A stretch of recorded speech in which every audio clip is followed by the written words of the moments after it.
Now, it's been a long time since train travel in Britain could be described as glamorous. But after 40 years of neglect, St Pancras Station in London has undergone a spectacular rebirth to become one of the most stylish destinations in Europe. Ahead of the official reopening by the Queen next week, Tom Dykoff went to see it.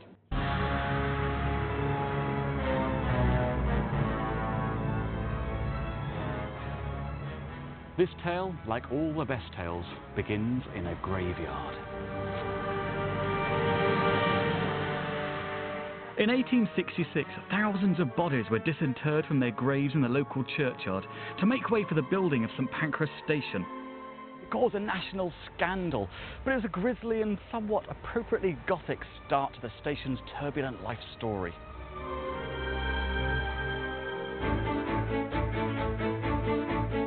Now St Pancras has been brought back from the dead, resurrected as the home of Eurostar after years of neglect, with a spectacular renovation to be unveiled by the Queen next week.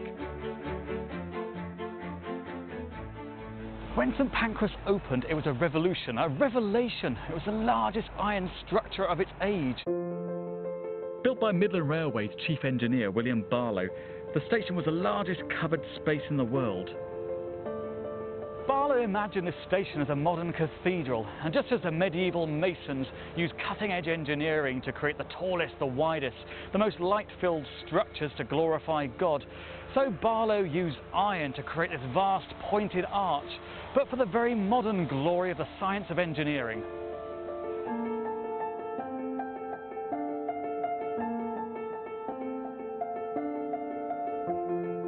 Of course, it's the front of St Pancras, the Midland Hotel, that everyone remembers.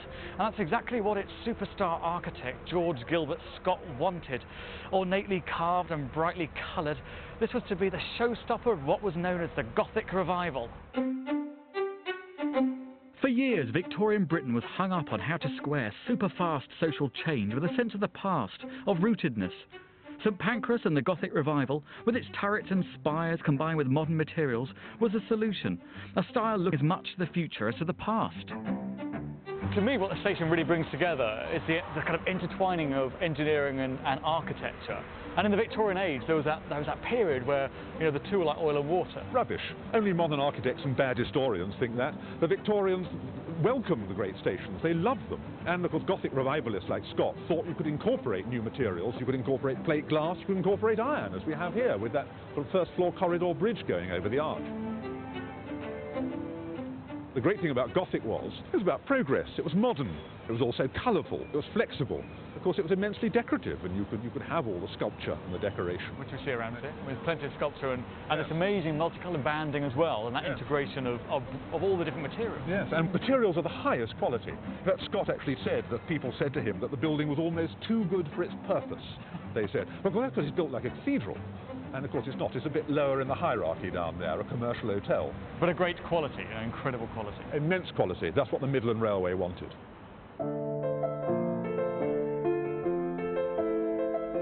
For a brief period, the hotel was one of the grandest in London. Unfortunately, it was a classic case of style over substance. So much was spent on the luxury finishing, they ran out of money for running water and heating. Not surprisingly, the hotel struggled to survive in the modern age and eventually closed for business in 1935. The hotel's being restored now to its former glory, but incredibly in the 1960s they were going to demolish the whole lot. Victorian architecture was regarded as old-fashioned, fusty and decidedly unfit for the modern thrusting era. St Pancras' days were numbered. With modernism the new orthodoxy, Victorian architecture came under attack. The old Euston Arch next door had already been destroyed, and plans were afoot for St Pancras to follow suit. Fortunately, poet and founder of the Victorian Society, Sir John Betjeman, came to the rescue, leading a campaign to save the station. The Midland Grand Hotel, the grandest hotel easily in London. Here you'd got a palace for commerce, a Gothic palace. See the use of the ironwork here on this staircase. Well, once there sprouted from that a magnificent gasolier, and so they did all the way down the stairs. Betjeman's passion helped win the battle. St Pancras survived demolition and in 1967 was declared a Grade 1 listed building. With the guests long gone, for decades the dilapidated hotel became one of London's secret treasures. Its dark Gothic grandeur made it a favourite haunt for filmmakers. You might have spotted the old staircase Benjamin admired so much, standing in as a Gotham City backdrop in Batman's most recent adventure.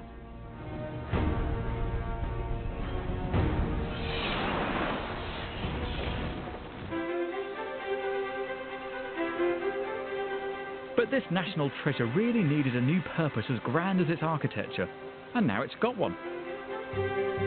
Next year the hotel reopens, hopefully with all the mod cons this time, and in 10 days' time Paris and Brussels will be on the station's departure board next to Luton and Leicester. Welcome again to the future of the British Railway. For a long time, British railway stations have been little more than shopping malls with railways attached, places to speed through, not linger in.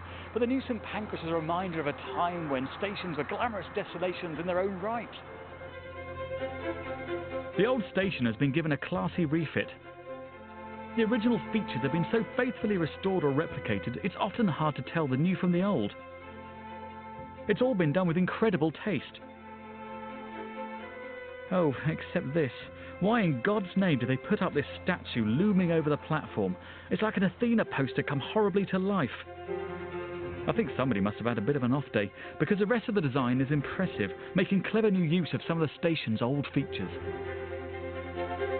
This undercroft area beneath the platform used to be where they saw the beer barrels from Burton-on-Trent, ready for the pubs of London. Now this hall of columns is going to be the departures and arrival lounge for Eurostar.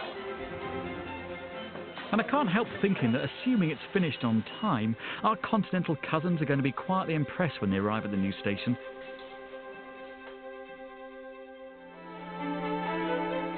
Of course, sophisticated rail travel never left continental Europe, and they've been up in the stakes recently. Berlin has just unveiled its spectacular new main station, and the redeveloped Dresden station was recently nominated for the Sterling Prize.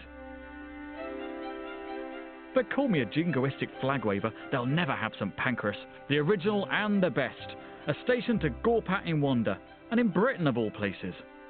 It seems incredible that this Gothic fairy tale has had a happy ending. The impossible has happened. Rail travel in Britain is glamorous again. But the question is, will other British rail companies follow suit?